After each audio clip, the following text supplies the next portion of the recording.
Greetings everyone, in today's video I will show you how to change Facebook profile link. Before you get started, please subscribe our channel. So first of all, click here settings, and in the centers and section you will find this username.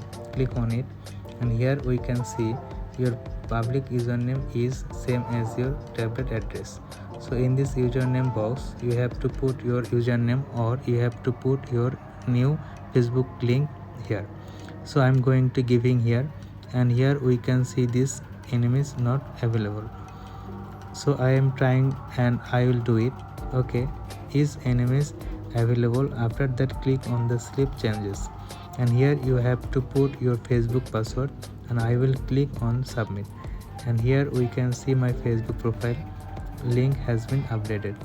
And if I go to my Facebook profile, here we can see my link. These are activated here, facebook.com. So this is the way how you can change Facebook profile link. This is the video for today. Thanks for watching this.